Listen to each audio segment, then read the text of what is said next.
Right now, there is a $400 million gap between what prediction market traders believe about the economy and what Wall Street is pricing into stocks. On one side, Kalshi and Polymarket traders are saying there's a 36% chance of a US recession by the end of this year. That number jumped from under 25% to over 34% in a single weekend. On the other side, Wall Street's median year-end target for the S&P 500 is 7,650. That's a 12% gain from where the year started. One of these is catastrophically wrong. Here's why this matters to you. If prediction markets are right and a recession unfolds this year, the stock market doesn't just underperform.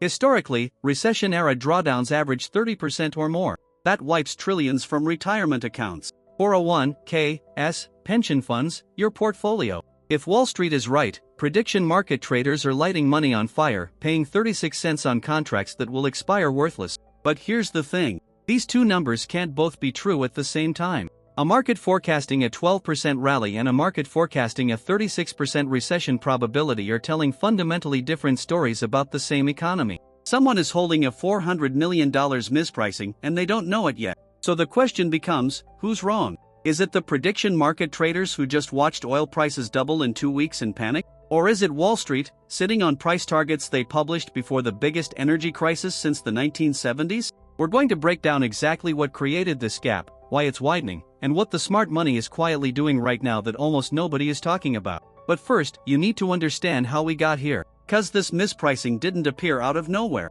It was built, layer by layer, over the last 30 days. Let's rewind to February 27, 2026. Before that date, the economy was fine. Not great, but fine. Inflation was cooling. The Fed had rates sitting at 3.50 to 3.75%. Polymarket was pricing zero rate cuts in 2026 as the most likely outcome at 38%. The S&P 500 was near all-time highs. Then the US and Israel launched strikes on Iran. Within 72 hours, Iran's Revolutionary Guard shut down the Strait of Hormuz, the 21-mile-wide choke point where 1/5 of the world's oil passes through every single day. Tanker traffic dropped 70% overnight. Then it dropped to nearly zero. Oil didn't just go up, it went vertical. Brent crude went from $72 a barrel before the war to over $100 in under 10 days. At its peak, it touched $126, the highest since the aftermath of Russia invading Ukraine. And prediction markets responded immediately. Kalshi's recession contract jumped from under 25% to 34% in a single weekend. Gas price contracts surged. Oil contracts repriced overnight. Polymarket saw its recession market climb to 36%. But here's the mispricing. Wall Street's price targets barely move. Let's talk about scale. Because the Strait of Hormuz isn't just an oil story. 20 million barrels of oil flow through that strait every single day. That's not a rounding error, it's a fifth of global supply gone. But oil is just the headline. 1/3 of global fertilizer trade transits the Strait of Hormuz. Nitrogen exports from the Gulf feed agricultural production across Asia and North America. Urea prices, the key input for corn and soy, have already spiked from $475 per metric ton to $680. That happened right as Midwest farmers enter their spring planting window. Aluminum, LNG, petrochemical inputs, plastics, steel, all of it moves through that 21-mile gap. The Dallas Fed published a model showing that if the strait stays closed for 1 quarter, global GDP growth drops by nearly 3 percentage points. If it stays closed for 3 quarters, the reduction climbs to 1.3 percentage points for the full year, and that model doesn't even account for secondary effects like shipping reroutes, insurance rate spikes, and fertilizer shortages hitting food prices. Goldman Sachs raised their recession odds by 5 percentage points to 25%. Oxford Economics modeled a scenario where oil averages $140 a barrel for 2 months. Their conclusion: the Eurozone, the UK, and Japan enter contraction. The US economy grinds to a standstill. Meanwhile, a major logistics executive told CNBC, and this is a direct observation, not a forecast, that the market is underestimating what's happening. Prediction markets heard all of this. Wall Street price targets did not. Let me show you the math on the mispricing. Wall Street's median S&P 500 year-end target, 7,650. That implies roughly 12% upside from where the year began. Analysts published those targets based on assumptions of 2026 earnings growth, continued AI investment, potential tax cuts, and rate cuts later in the year. Now look at what prediction markets are saying. Polymarket, 38% chance of 0 Fed rate cuts in 2026. The next most likely outcome, just 1 cut, sits at 25%. The April FOMC meeting has a 96% chance of no change. Polymarket recession odds, 36%. Kalshi's Hormuz normalization market, less than 25% chance traffic returns to normal before April 15. Here's where this gets dangerous. Wall Street's price targets assume an economy that gets rate cuts, maintains earnings growth, and avoids an energy crisis. Prediction markets are pricing a world where none of that happens, where the Fed is frozen because oil-driven inflation prevents them from cutting, where the energy shock eats into margins in consumer spending, and where the strait doesn't fully reopen for months. The gap between these two narratives is the mispricing. And in dollar terms, the S&P 500's total market cap is roughly $48 trillion. A 12% expected return versus a recession-adjusted drawdown of even 15% represents a swing of roughly $13 trillion in implied market value. Even at the contract level, hundreds of millions of dollars are sitting on one side of this trade or the other. Someone is catastrophically mispriced. And historically, it's not the prediction markets. Here's what makes prediction markets different from analyst forecasts. When a Wall Street strategist publishes a year-end price target, they're incentivized to be roughly in line with consensus. If they're wrong, everyone's wrong. No one gets fired for being wrong with the crowd. Prediction markets don't work that way.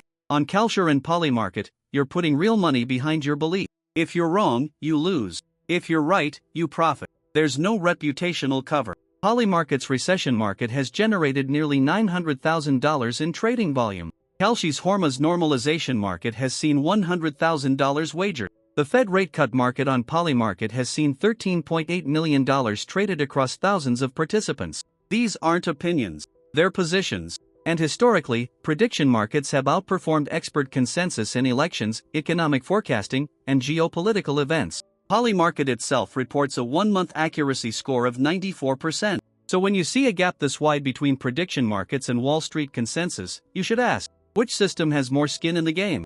Let's bring this down to earth. Because numbers in the trillions start to feel abstract. Gas prices have already climbed. The national average hit $3.48 before the worst of the spike. Kalshi traders see a 60% chance gas exceeds $4 this month. Every 10 cents at the pump transfers roughly $14 billion a year from consumers to energy costs. A dollar increase, from $3 to $4, that's $140 billion pulled out of discretionary spending. That's money not going to restaurants, retail, or entertainment. Now layer on fertilizer costs. Urea spiking 43% right before planting season means food prices rise 3 to 6 months later. That's fall 2026, just as the economy is absorbing the oil shock. Shipping companies Maersk and Hapag-Lloyd have already suspended Middle East routes. Supply chain disruption means port congestion hits within 2 to 5 weeks. The last time we saw this kind of bottleneck, during COVID, inflation went parabolic. And the Fed can't cut rates to cushion the blow. Inflation is being pushed higher by energy.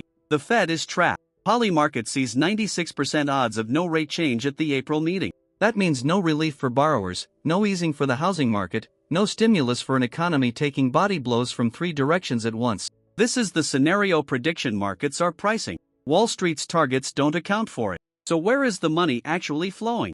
Energy is the only positive S&P 500 sector since the war began. Up 5.9% since February 28 year-to-date, energy stocks are up 31.8%. That's not a trade, that's a stampede. Meanwhile, semiconductors are under pressure. The VanEck Semiconductor ETF is hovering near a critical support level. Tech stocks, the very names that carried the market for 2 years, are getting sold. On prediction markets, the contrarian money is interesting. Polymarket's recession contract at 36% means 64% of bettors still think no recession. That no side is paying 64 cents for a contract that pays $1 if they're right, a slim 56% return. But the yes side? They're paying 36 cents for a potential $1 payout, a 178% return if recession hits. That's the asymmetry. The risk-reward is massively skewed toward the recession bet, not because recession is likely, but because the payout is disproportionate to the probability. And in traditional markets, Scott Rubner at Citadel Securities pointed out that the S&P 500's forward price-to-earnings ratio dropped to 19.7, below its 5-year average for the first time since the tariff shock of April 2025. When the market has traded below 20x forward earnings historically, the average 30-day forward return has been 3.5%,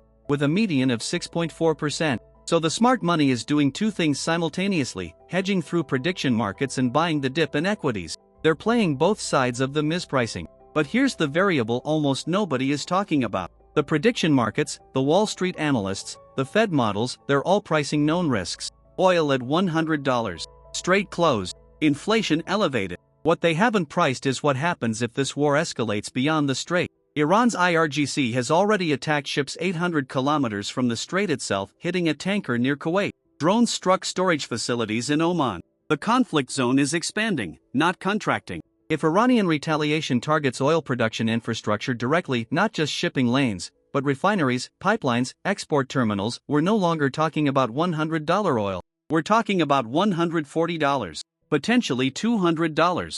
Iran's Revolutionary Guard literally said it, expect oil at $200 per barrel. Oxford Economics modeled that scenario. At $140 sustained for 2 months, the world economy doesn't just slow down. Europe, the UK, and Japan enter recession. US growth flatlines. Global GDP falls 0.7%.